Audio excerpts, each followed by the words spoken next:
Hey guys, it's Spice Tuner. Welcome back to another gameplay analysis. Today we're actually going to do something a little bit different. We're not doing a full gameplay. I have a clip submitted by my good friend Curry, and we're going to talk about how to push a lead that you develop in lane. I'm currently in Discord with Curry. What's up, dude? Hey. Hey, so this is a Gideon mid. I think this is before the latest patch. Yeah. So we're before version 0.4.2. So, but the principle here is going to be super important. So I'm actually just going to play the clip real quick. Turn the vibe a little bit. Play the clip and just let people watch. And then we're going to go over this. So, I'm going to make some asshole comments.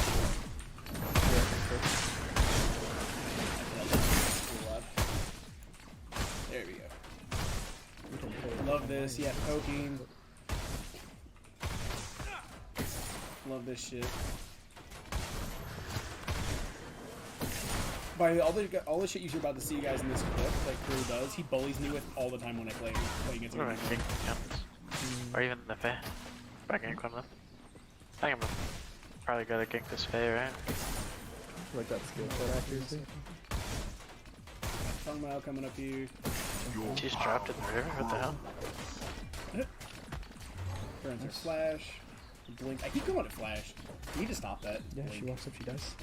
Oh, teleport. Gonna cross over my blue side now. I guess I steal one of your XP or one of your creeps. No. Wait, are you just gonna kill her?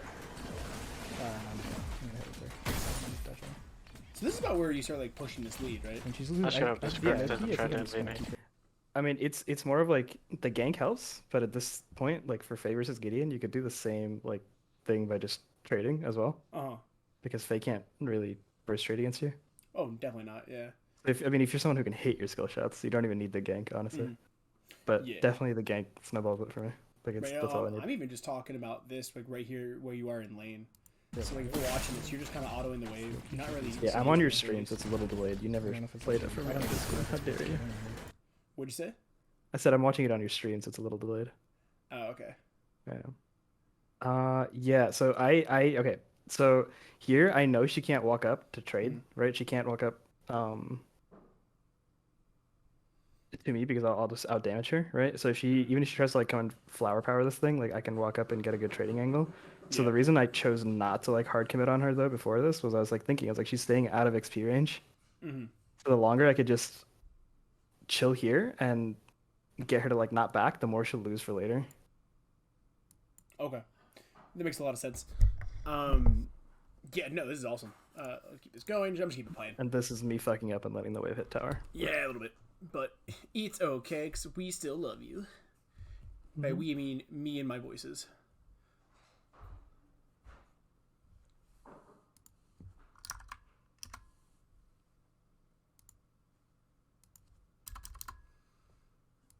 Yep, goes here, meet you there. All right. So this is really something I wanted to highlight. So as we're watching this, I love that you hold your ability. You miss the skill shot eventually, but you do hold it for a bit to try and guarantee it. Yeah. Because I don't know why this day for the skill shots was not it. It was not it. Dude, you've seen me miss like 30 Richter hooks in a row. We're fine. It's fine, dude. Oh my lord. All right, so I'm actually gonna stop this right here because this is at this point we just kind of snowball. I want to go back how you got this lead from the beginning here. So this is first wave. We're at 121. For your thought, like so, the first thing that I want to talk about for mid laners especially, your positioning here. Why did you choose the height there? So I know that a lot of mid laners like to go on that ledge, and if people stand up at the edge of the ledge there, Gideon Rock is just far enough. So for his right click rock, right, it's like a sweet spot, right? Because if people are too close, you have to basically beat them with it head on to actually hit it. But right at the edge of the opposite ledge, that corner, is where its max ranges, and at the end of the max range, the rock explodes, which gives me some extra leeway to hit that skill shot. So I know if I stand on this ledge, a lot of people just mirror it and stand on the other, and if they walk up a little bit too much, I can just jump and throw the skill shot at them to hit it for free. And Faye, she started flower, so it's just free as fuck. She used it on the wave already, so I can just walk up and take a right click auto to trade, and it's super forgiving to hit. Right. So like, and for those of you to translate the nerd talk and the dork talk here, for everyone who doesn't understand it. What he's basically doing is he knows the distance and how on his abilities and how they work. So he's maximizing the range on that. On top of that, he's keeping track of when, because it's level 1, she only has one ability to use. When her cooldown is down, he's able to go forward and trade effectively without receiving much damage, right? She's wasting an ability and mana on pushing this wave in, right? Just to super simplify things. I don't even know if it's just like that, because I think a lot of like better phase start with their E, their harvest nettle over their flower. So like starting the flower does give her the wave clear advantage and like lets her push faster than I do, but that means also that she can't trade, so I kind of have to be aggressive. Otherwise, I'm just letting her push for free. If she started her nettle, I think that it doesn't change much except for like I have to be a lot more careful because usually against Faye, like I'll win that burst trade. Like if we both just launch our spells against each other, like I win every time. But if I stay for a little too long, since her cooldowns come back up a lot faster, she will just out trade me, which is a danger with the nettle. But since she started flower, I could like later I think in this like next like 10-20 seconds, I just walk up and just auto trade with her because my base auto attack damage is a little higher than hers. If she started nettle, I could not do that. Okay, right? so that's an extended trade. So even in a more broader sense, that it's just knowing the characters and knowing your limits because like I go into this lane and I know that I'm looking for burst trades while her wave clears down. And like if I think on my end of the matchup when I play like Faye and Gideon, I usually just look to wave clear and not try not to do anything because I know I'll outscale them and win eventually anyway. Right. So then to tailor what I said before, it's really important to just know the limits of your character, which includes the range on your abilities, which includes your cooldowns and the enemy cooldowns, but like just knowing what you can and can't do in a lane is probably what I would say from this conversation the most vital thing in establishing a lead. And we keep going here. This is good. Burst, yada yada. You just auto in. I mean, we can come back to it in a little bit, but like I think it's just important to pick a play style and play to it if I'm going to trade or if I'm going to wave clear. Yeah. So just trying to do both. That's matchup knowledge, though, right? Because that's like going, oh, well, I know that I can trade here because of this, right? Versus. Well, I mean, it's some matchup knowledge and some like also just in general playstyle difference. Because like even if this Faye decided, hey, like I'm a micro genius and I don't want to like go for the trading playstyle, as long as she doesn't commit too much to pushing the wave, like splitting yourself between both the playstyles is super troll because now you're wasting mana on two different things and not doing either one super efficiently. I'm gonna pause it here. I love this gank from Feng Mao. Like you said earlier, you don't necessarily need it, but it's so useful because she burns a blink, which is a 5-minute cooldown. Yep.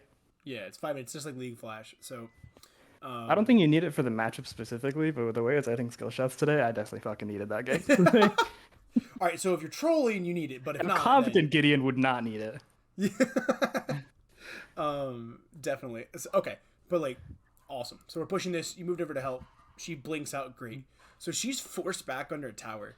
Why aren't you using abilities on the wave? Because I see a lot of mid laners do this, and while I understand, I want to hear it from you because I think you can explain it better than me. Right. So I know right now that wave is pushing in, right? Because my wave has taken a little bit more damage than hers, right? I just off of like enough knowledge at this point, I know that this wave will like hold here for a little bit, just in and of itself. I didn't expect her to flower. The flower gave me even more pressure because the more damage she does to the wave, the closer I can hold it to my tower. Right? I just didn't want the wave pushing in completely because now if like let's say I got the gank off, right? And she's low, she doesn't want to walk up the trade. And I just shove the wave into tower.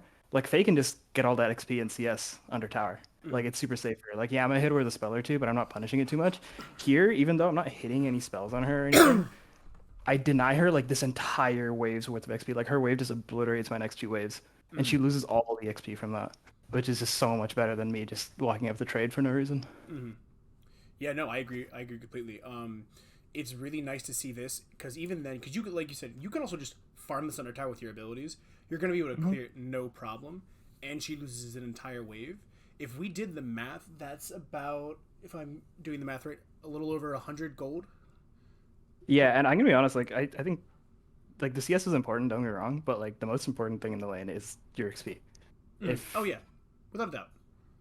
Because like gold a lot of the times, especially on mid laners and stuff, is invested into damage stats. So like even if I'm 2k gold up on someone, if they're up 2 levels on me, they might not hit me as hard as I hit them, But with levels, you get defensive stats, you get health, you get some resist, and all that kind of stuff, right? And just being up gives you stronger abilities in general as well. So having levels in early laning is so important, even if you have to give up on CS. So like in losing matchups, like for Faye versus Gideon the other way around, like I give up some CS early just to make sure like I don't get traded on and stuff. And Right. I think it's like super crucial because if you get too in love with getting like the last couple last hits, then you might have to recall early and miss like 2 waves of XP or something. Well, I think, and I have phrased this before in another video where it says how much are these minions worth, and how much is what you're getting worth in gold, right? So like if let's say I drop like I don't fucking know two melee minions, right? So that's about 52 gold I think total somewhere in there. But is being able to force my lane opponent off the wave so they miss XP worth 52 or not, right? And that's how I kind of balance it in my head, especially when we're playing support. Like, yeah, okay, so I missed this, I missed that, but I'm also forcing them back, or like I'm leaving to get vision. How much gold is that vision worth, right? So things like that, kind of balancing out, and it kind of helps people who are newer to the game quantify. And especially like a lot of the base items, like that amp tome, is like 350 gold, right? That's a lot of minions. Yeah. To get to that 350 gold. And just because I see someone with an amp tome doesn't mean I'm just like, oh my god, he's like super strong compared to me, right? Like, yeah, he's a little stronger, sure, but like, I could realistically lose what 700 gold, and just be like, he'll be like 2 amp tomes up. Like, yeah, it sucks, half an item, sure, but it's a lot better to be that 700 gold down and stay even on XP than to be even in that gold and be down like a level or two. Right. So especially with like later in the video what I do with the level spike, like it's disgusting. Oh yeah, Level I spikes watched this are- at work, and I said watch it during my break, and went, oh shit! Like as I saw you get that level increase, I went, oh, Faye's dead. Like Faye can't live here anymore. Cool. No, this is awesome. Yeah, I definitely agree with you, the experience portion and whatnot, and just kind of prioritize it, because I noticed that the first time I watched this, you give up minions, but then you go over get a river buff, you go over and make sure she's backed, or like what you go over and secure information, and then you're able to deny from there. Yeah. Alright, play here. Yeah, you clear the wave, great.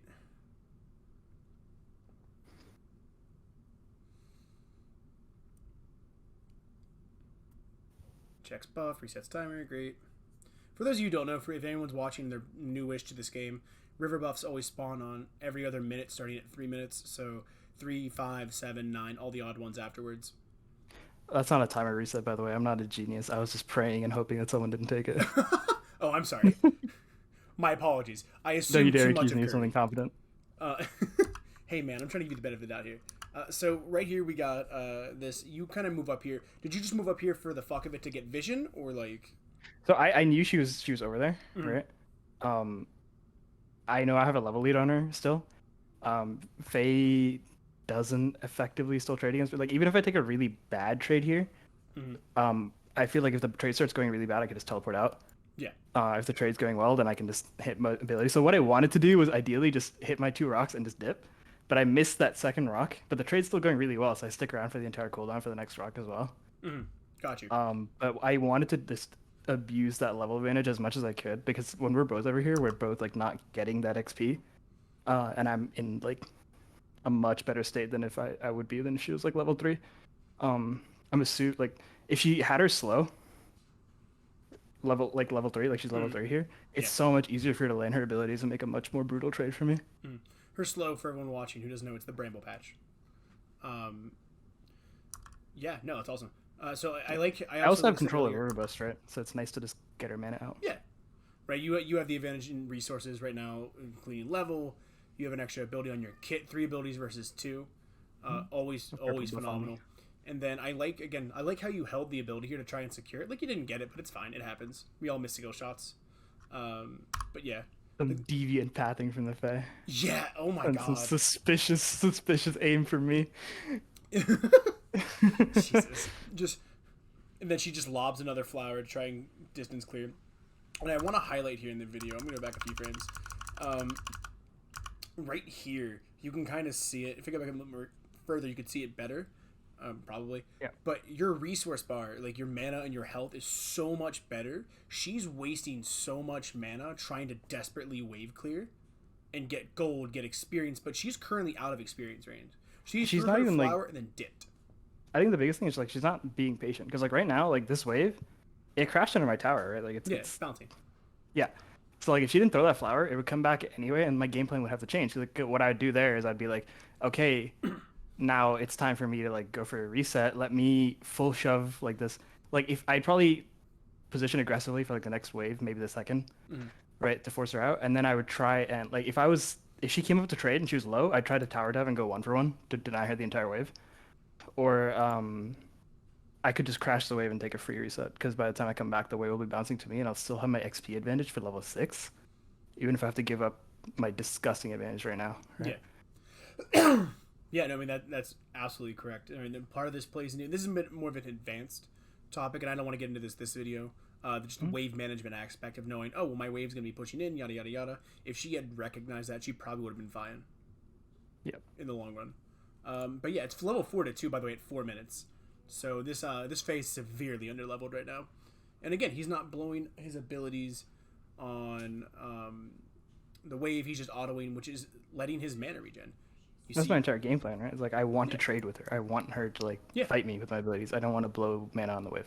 Right. So you playing and formulating that game plan and sticking to it's super awesome here. Why did you go in? What did you see? I saw her drop her ability on the wave, and I know that my wave is about to like meet and hold that wave for a little bit. So I just saw like a window to go in here and try to get like a chunk off because I was seeing like in my head, right? If she just lets that wave push in, it'll crash into tower, right? So if I get this chunk off now here, right, then she can't contest me for that wave crashing in. She either has to back or she has to stay. I get a river buff in like 40 seconds when that wave's about to crash. I get my mana back and I just full commit on her when she's chunked. Right? So I really just wanted to force that trade so I could put myself in an advantageous position. So now she either has to back or the wave crashes and I deny her the entire thing by tower diving her. And for those of you who've watched my videos before, what he's doing here is he's pulling the wave back and forth. It's called kiting. Oh, he's kiting that wave back. It's just super awesome.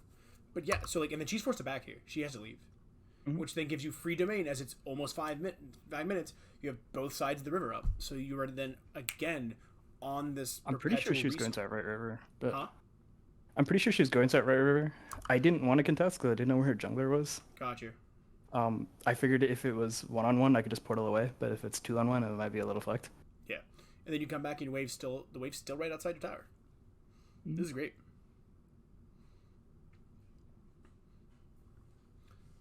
Yeah, maybe a little bit longer.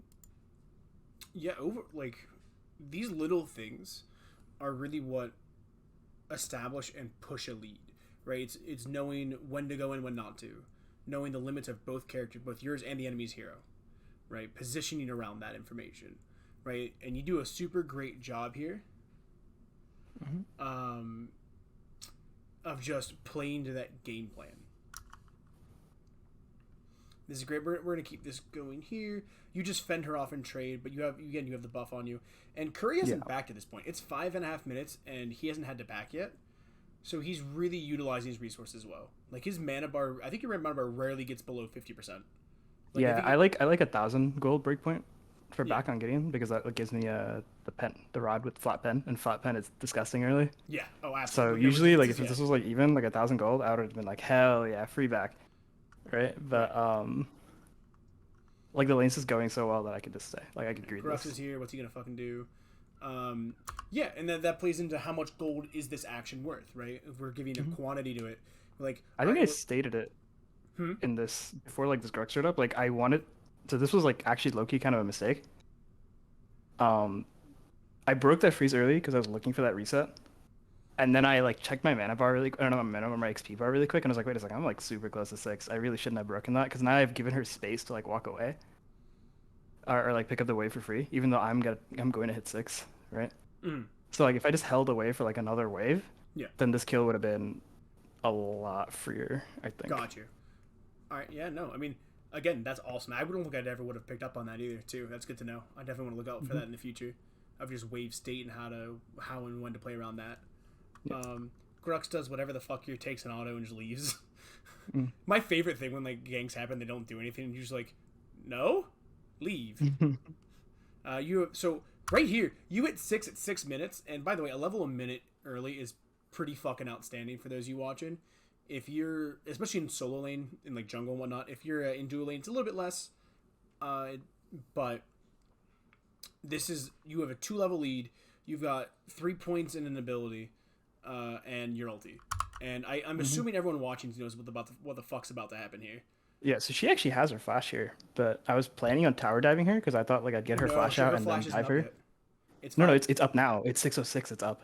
Oh, it's 6:06. Okay, sorry. Yeah. Did she? Oh, 6:06 or maybe it's 7:06. No, maybe I'm wrong. He ganked at like 2 minutes, 3 minutes, so it would have been later.